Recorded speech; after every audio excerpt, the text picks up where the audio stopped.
In 1307, the Knights Templar vanished overnight. But what if they never truly disappeared? What if their bloodline still rules, in secret, woven into the world's most powerful royal families? The trail begins with a king, a curse, and a birthright buried for 700 years. Secrets hidden beneath stone, symbols written in blood, and truths concealed behind crowns. This isn't just a mystery, it's a revelation. In the year 1307, a chilling silence swept across Europe. The mighty Knights Templar, once the most powerful and enigmatic order of the Middle Ages, vanished overnight. Their castles, once bustling with activity, stood eerily empty. Their banners, which had flown proudly for centuries, were suddenly gone. The world awoke to a mystery that would echo through the ages, a disappearance so complete, it seemed almost supernatural. But what if the Templars never truly disappeared? What if instead they simply melted into the shadows, their influence hidden in plain sight? Imagine a secret so profound that it could shape the destiny of nations, a bloodline carefully preserved, woven into the very fabric of Europe's most powerful royal families. For centuries, whispers have persisted that the Templar legacy endures, not as a memory, but as a living force, guiding the fate of kings and empires from behind the scenes.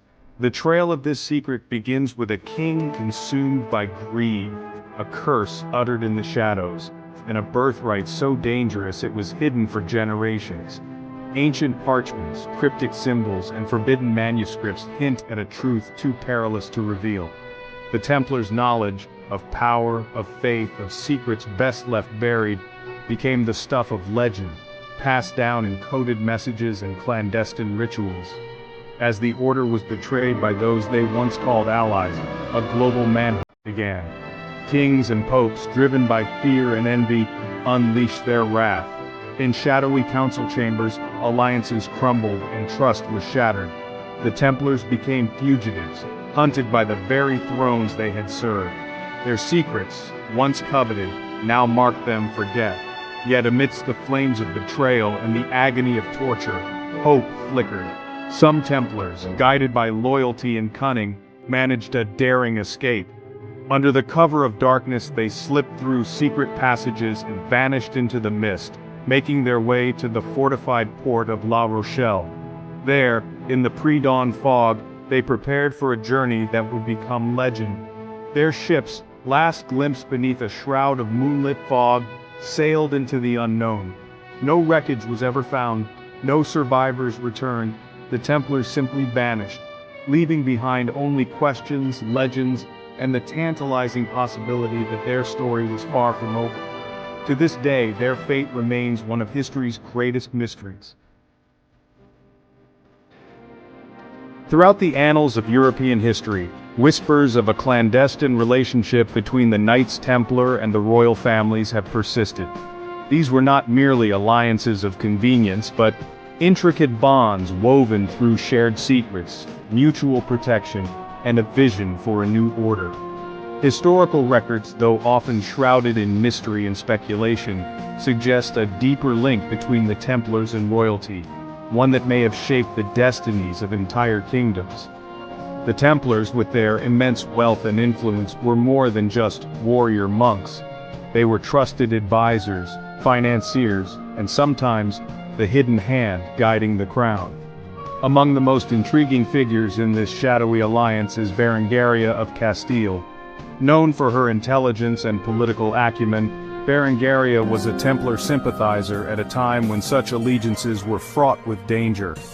Legends claim she used her royal influence to shield the order from persecution, and some even whisper that she protected a hidden heir, an individual whose lineage could have threatened the established order of succession.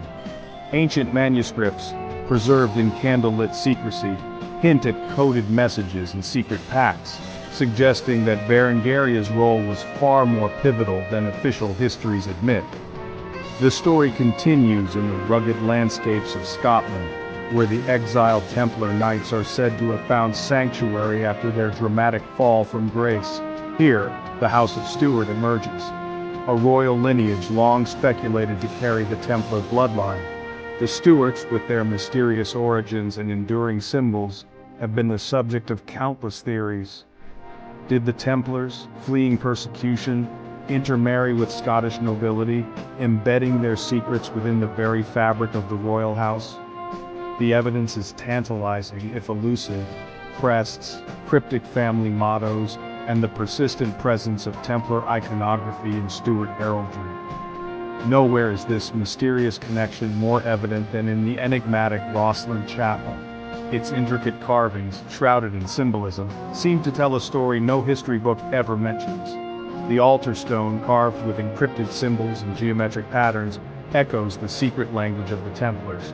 Some believe these carvings are a coded map, a silent testament to a hidden legacy, one that links the chapel, the Templars, and the royal bloodlines in a web of secrecy and intrigue. Could all of this be more than mere coincidence? The clandestine meetings, the secret scrolls, the royal seals pressed into wax. Each detail hints at a royal alliance forged in secrecy, bound by oaths and hidden agendas. As we peel back the layers of history, we are left to wonder how much of the world we know was shaped by these secretive bonds between the Templars and the Crown. Modern DNA studies have opened up a world of unexpected revelations, hinting at connections that once seemed impossible.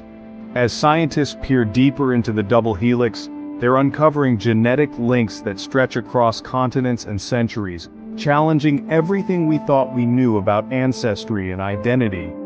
These discoveries aren't just rewriting family trees, they're raising profound questions about the secrets hidden in our blood, and the stories that have been carefully guarded or perhaps deliberately obscured for generations. Some of the most astonishing findings point to royal bloodlines that trace all the way back to medieval France, weaving through the corridors of power and intrigue. There are even tantalizing hints of connections to the legendary Knights Templar, a secretive order whose influence and legacy have inspired countless myths. Could it be that the blood of these enigmatic warriors still flows in the veins of people alive today? The evidence, though fragmentary, suggests that the past is never as distant as it seems. One of the most controversial figures in this tangled web is Prince Michael of Albany. He claims direct descent from both the Templars and the Merovingian dynasty, a lineage that, if true, would make him heir to secrets and powers lost to history. Yet his claims are shrouded in skepticism and debate. Historians and genealogists argue over the authenticity of his documents, while others wonder if the truth has been deliberately hidden to protect ancient bloodlines from prying eyes. This leads to a deeper mystery. Why are certain Vatican genealogies sealed to this day? What secrets are so sensitive, so potentially explosive, that they must remain hidden behind locked doors and guarded vaults? The Vatican's archives are legendary for their secrecy, and some believe they contain records that could rewrite the history of Europe's royal families, and perhaps even the Church itself. Among these hidden treasures are ancient documents that refer to a mysterious blood oath, one said to be protected by papal decree. What was the nature of this oath, and why was it so important to keep it secret?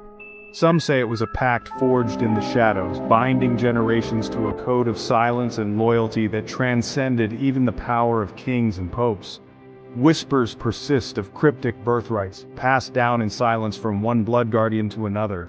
These are not just stories of inheritance, but of sacred trust, of secrets that could shake the foundations of history if ever revealed.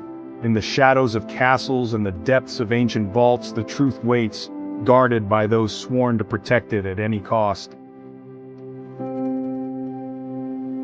Look closely at royal regalia and you'll find Templar symbols. The Maltese cross, the red cross at the temple. Some say the Order of the Garter actually mimics ancient Templar rituals. Why do so many European dynasties bear the same ancient emblems? Flags, rings, medals, passed down generation to generation. Are they just traditions or quiet declarations? The bloodline may be hidden, but the symbols are hiding in plain sight. In 2007, the Vatican quietly released the Chinon parchment. It revealed the Templars were absolved of heresy, in secret. So why were they destroyed? Was it to protect a secret that still echoes today? A pact of silence and power? Why now? Why release the truth after 7 centuries? Was it pressure or prophecy? The Vatican has always played a longer game, and the final move might still be waiting. The Knights Templar never truly vanished from the pages of history. Their symbols, their secrets, and perhaps even their bloodlines still remain, echoing through time. The question is, would we recognize them if we saw them walking among us today, or have they already shaped the world we live in, from behind the throne in ways we may never know? Subscribe if you believe history still hides the truth waiting to be uncovered, and share this if you believe their story is not over and deserves to be told.